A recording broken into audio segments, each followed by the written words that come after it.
میں بچپن سے اب تک جس طرح ذہنی طور پر بڑا ہو رہا تھا، جن چیزوں کی طرف میرا رجحان تھا، وہ سب میرے ابا اور اماں کی سوچ کے برعکس تھی۔ ابا چاہتے تھے کہ میں ڈاکٹر بنوں، میڈیکل فیلڈ میں چلا جاؤں، حالانکہ وہ خود ایک حکیم تھے اور مجھے ڈاکٹر بنانا چاہتے تھے۔ مجھے تو ابا کی یہ منطق ہی سمجھ نہیں آتی تھی، جبکہ اماں چاہتی تھی کہ میں کوئی بزنس کروں، اس لیے بزنس کی طرف چلا جاؤں، مگر میرا اپنا کوئی ایسا ارادہ نہیں تھا۔ میں نے جب کالج جانا شروع کیا تو وہاں پر بھی اپنے فضول ترین شوق ہی پالے تھے۔ ابا اماں نے مجھے کبھی بھی پیسے کی طرف سے تنگی نہیں ہونے دی۔ میں جتنے پیسے ابا سے مانگتا تو وہ مجھے دے دیتے تھے۔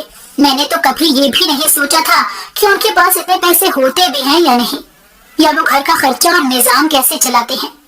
مجھے تو بس اپنے آپ سے مطلب تھا۔ مہینے میں ایک دفعہ جی بھر کے شاپنگ کرنا تو میرا کافی عرصے سے مشغلہ بنا ہوا تھا۔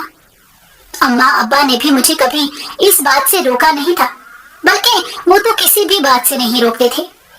میں نے اپنے شوق اور مشاغل کی طرف زیادہ توجہ دی اور پڑھائی کو پیچھے چھوڑ دیا، جس کا نتیجہ یہ نکلا کہ انٹر کے امتحان میں میرے نمبر بہت کم آئے تھے۔ ابا اور اماں کو دکھ تو بہت ہوا تھا، مگر وہ مجھے کیا کہہ سکتے تھے۔ پھر انہوں نے مجھے میڈیکل کی کسی بھی فیلڈ میں جانے پر اکسانا شروع کر دیا۔ میں نے کچھ دوستوں یاروں سے معلومات دی تو مجھے لیب کا کام کسی قدر آسان لگا تھا۔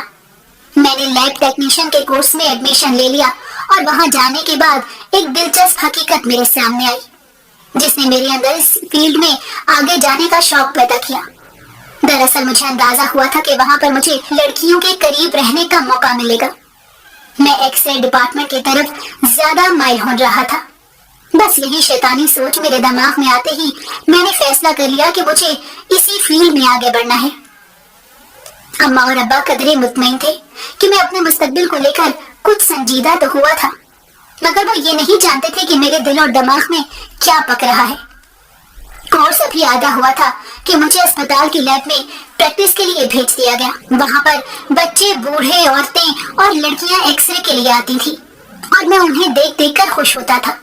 حالانکہ ایکس رے کرتے ہوئے کوئی بھی ایسی ویسی حرکت یا بات ہونے کا کوئی امکان نہیں تھا، مگر مجھے تو بس اپنے اس آس پاس لڑکیوں کے وجود کو دیکھ کر اور محسوس کر کے خوشی ہوتی تھی۔